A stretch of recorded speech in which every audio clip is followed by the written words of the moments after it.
Welcome to the Green Room, where we explore the environmental issues that green up our world. Over a quarter of what Americans throw in landfills is actually compostable.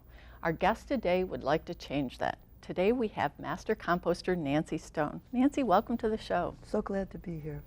So you've been teaching composting for a long time, right? How long? Oh, over 30 years. Wow, that's great. And you've been teaching the Washtenaw County's Master Composter class for about, what, 7 years, you said? Since 2010, Okay. when the program was brought back up and now offered once a year. Great. So this topic is really dear to your heart.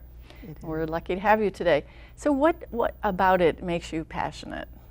Well, composting, it takes advantage of something that is nature's recycling.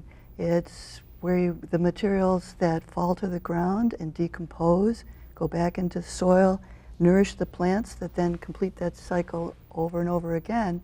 And we should just participate with it. It's just such a perfect balance. Mm-hmm.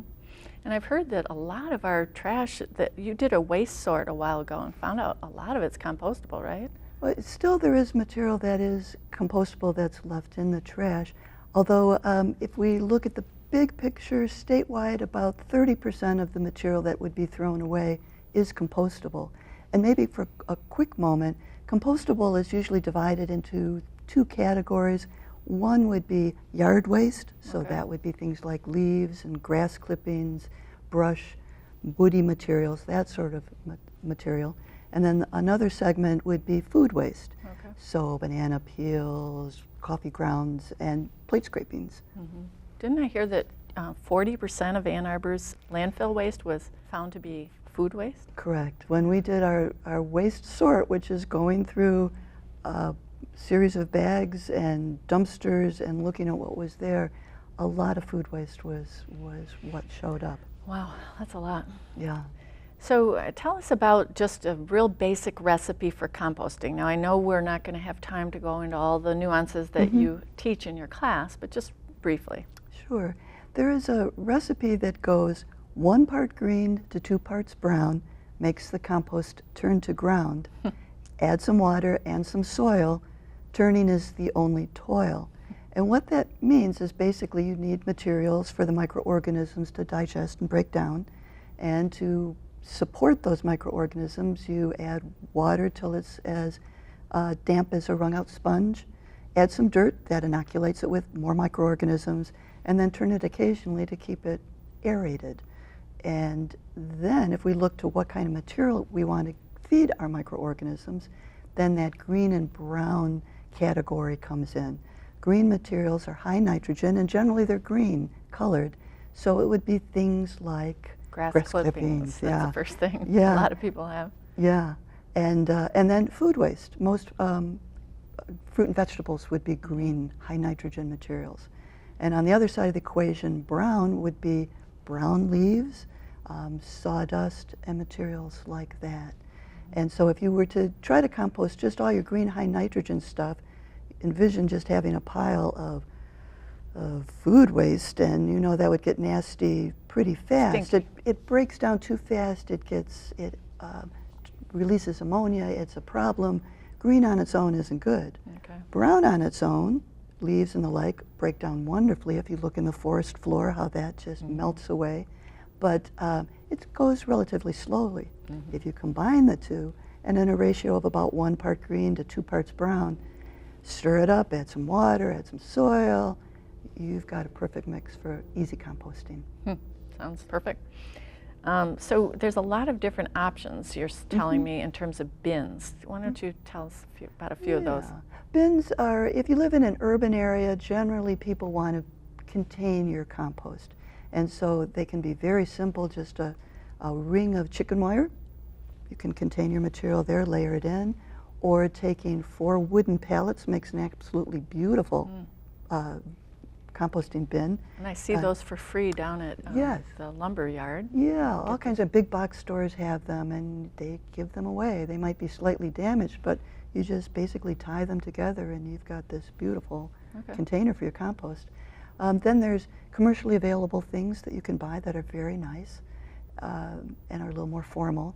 And then the latest thing out these days seems to be the compost tumbler. So that's like a drum, that the nice thing about the tumbler is that you can put your waste materials in there and easily aerate it, and then also mix it and keep it contained so that the food won't drift away. A friend of mine loves his in-ground green cone. Can you tell us Yes, about those? you bet. Now that's a strategy that you actually dig a deep hole and there's a mesh liner and then a cone that goes up on top. So you put your compostable materials into there, and people primarily use it for food waste and even the difficult things to decompose that we traditionally ask you not to put in above ground systems. So things like meats or fish or oily materials, dressings and the like. And because it's below ground and it's completely enclosed, it breaks down and burrowing critters can't get to that. So it's a really nice system. Thank you for bringing that one up. Yeah, my friend loves his. He's had it for many years. So say you're in a little bigger yard and you have some space. How about like trenching, something like that? Trenching works great.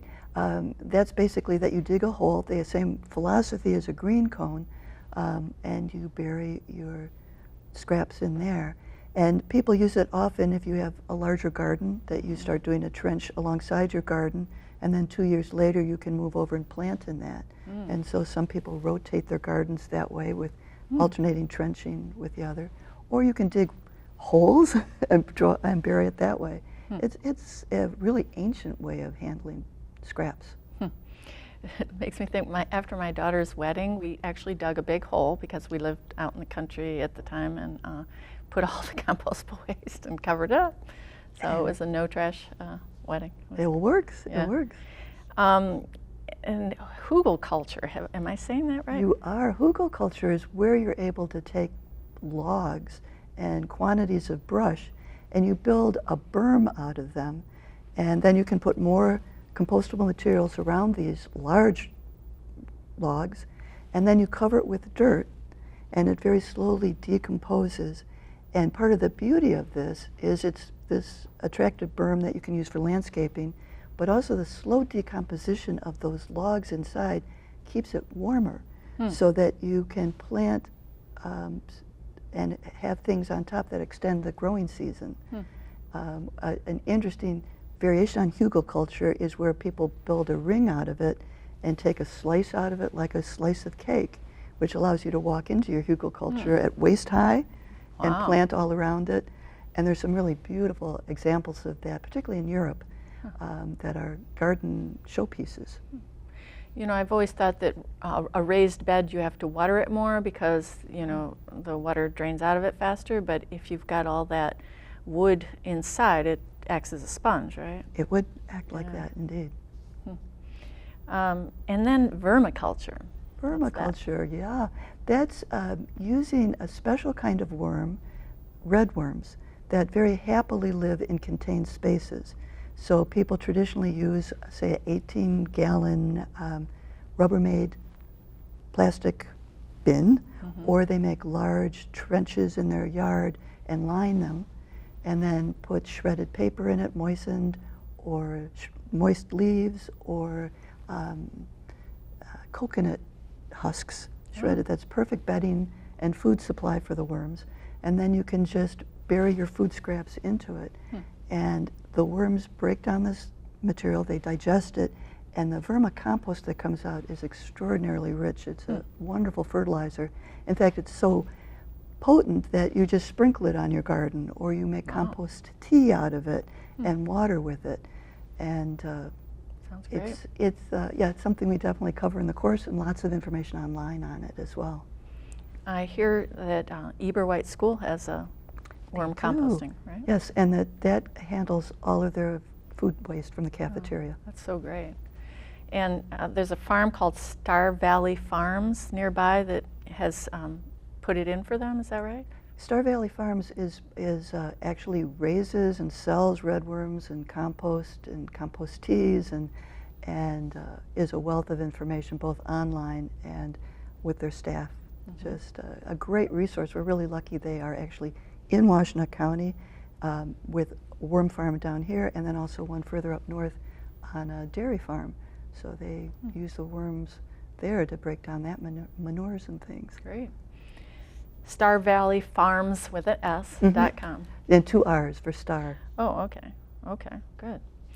And let's talk about municipal composting, because when I moved to Ann Arbor from a rural area, I was just in love with this service of having my compost picked up in the bin. What are some of the pros and cons of municipal over home composting? Well, municipal composting really started big time in 1990 when the state of Michigan put a ban on landfilling yard waste. So yard waste is not supposed to be going into your trash and then buried into landfills. And the driving factor for that is when you bury your yard waste, these compostable materials, they break it down without air anaerobically, and it's a different process, and it releases methane gas, which is 23 times the heat trapping potential of CO2, which we're watching closely to try to reduce our emissions. And even though landfills say that they capture that gas to run turbines and generate electricity on, the reality is a large percentage of that methane is created before the final layer and capping goes on the landfills. So all that material is going up in the air. We don't want it's that. a problem. Yeah. And it's all that good material that we could be using to enrich our soils and close that loop. So with that long introduction, municipalities got into collecting yard waste because they were no longer able to throw it in the landfill. And so some municipalities take that material to large composting operations where it's handled in huge windrows and manages it for people. And Ann Arbor's program in particular has added food waste to it, which is just great. So the kinds of materials that are difficult to compost at home, we discourage people from composting meats and fish and the like. You can just put in your bin and they're managed appropriately. Yeah, I found it really helpful because my lot is shady, and I really don't have space for my own compost bin, and I guess you can't really do it in the shade very easily. It's harder. Yeah, and I actually love composting in my bin over the winter. I just continue to, even though right now we don't have a pickup service through the winter, I continue to pour, well actually first I put something like an old pizza box or something in the bottom, and then as the winter goes by, I keep adding our food scraps and maybe some paper here and there, newspaper, just to soak up a little, but it doesn't smell because of the cold weather. And then in the spring I set it out and they take it away. Yeah, I do that too, and that bin does seem to last me the whole winter with our food scraps in there. Yeah, it's really great. It is. And it's hard for anyone to continue composting at home in the winter time. Right. I mean, you really have to plan ahead and stockpile your leaves to layer over everything, and things freeze, and it's harder, so it's nice to have that fallback position. Yeah, it's really great. All right, well, I think we've pretty much covered everything. Oh, the Master Composter class, is that every year, held every year? It's offered in the fall. It's sponsored by Washtenaw County through the Ann Arbor Public Schools Rec and Ed program. Okay. And it's a series of 7 classes that anybody can sign up and take. If they want to be a Master Composter certified and wear the badge, then you need to attend all the classes, pass the open book exam, and do 10 hours of volunteer service. Okay. But every year we have 30 plus people that sign up, and it's a great deal of fun. And just real quick, we go into vermicomposting, we go into hot composting, which is where you learn how to manage your compost bin so it goes up to over 130 degrees, which is what municipal composting operations are able to do. And what that allows you is to take care of any weed seeds or pathogens. It burns them off, literally. It breaks them up and burns them off. But we also visit a large-scale operation. We learn about compost teas. We do low-maintenance composting, which is basically mulch your lawn with your yard clippings. Yeah, I do that a lot. Yeah, and it's so much easier, and you're feeding your lawn with your grass clippings or your leaves and things like that. It's a lot of fun. I just rake my leaves into my beds. Yeah. That works perfectly too. Yeah. So how can they find out about all this? Right. The easiest way to follow what we've talked about at different ways of composting and to sign up for the Master Composter program is to go to the Washtenaw County website, which is ewashtenaw.org, and ask for compost, and that page will pop up with you. Or if you want to do a Google search, what's another term? We just Googled compost. I think you and I, before the show, we Googled Washtenaw County compost, and it came up, the That's even Washtenaw County easier. site. Yeah, So, that'll work. yep. Great. Well, thank you so much for being here today, Nancy. It's been really great. It's great to talk with you, Barbara. Thank you. For an online archive of all our Green Room shows, go to ewashtenaw.org/greenroom. Thanks for joining us here in the Green Room.